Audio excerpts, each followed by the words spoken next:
तुम्हाला माहिती आहे का, प्रचंड भूक लागलीये पण घरामध्ये भाजी शिल्लक नाही किंवा भाजीला काय बनवायचं हे सुद्धा सुचत नाही, तर फक्त 10 मिनिटात तयार होणारा काळ्या मसाल्यातला हा झणझणीत मूग डाळीचा डाळ कांदा तुम्ही बनवून पाहायलाच हवा आणि खायला सुद्धा हवा. पण त्याआधी रेसिपी व्हिडिओ सेव्ह आणि शेअर करून ठेवा.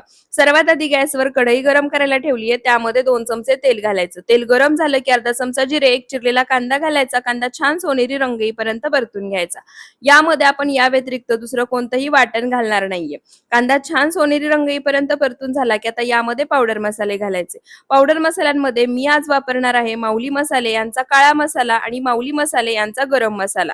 यांचे मसाले उत्तम क्वालिटीचे खडे मसाले वापरून बनवले जातात, त्यामुळे चवीला भन्नाट आहेत. तुम्हाला सुद्धा ऑर्डर करायचे असतील तर कमेंटमध्ये लिंक किंवा पीपी टाइप करा, लिंक तुम्हाला मिळून जाईल. 2 चमचे काळा मसाला, अर्धा चमचा गरम मसाला घालायचा, तेल सुटेपर्यंत परतून घ्यायचा. 2 चमचे स्वच्छ धुवून घेतलेली मूग डाळ घालायची, मसाल्यासोबत परतून घ्यायची.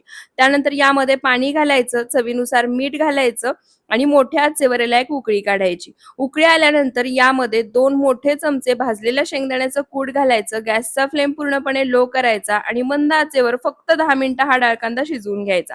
10 मिनिटानंतर छान घट्टसर लपतपीत असा हा मूग डाळीचा डाळ कांदा बनून तयार होतो. वरून भरपूर सारी बारीक चिरलेली कोथिंबीर घालायची. भाकरी, भात, चपाती सोबत सर्व्ह करायचं. आणि माऊली मसाले ऑर्डर करायचे असतील तर स्क्रीनवर सर्व डिटेल्स दिल्या आहेत.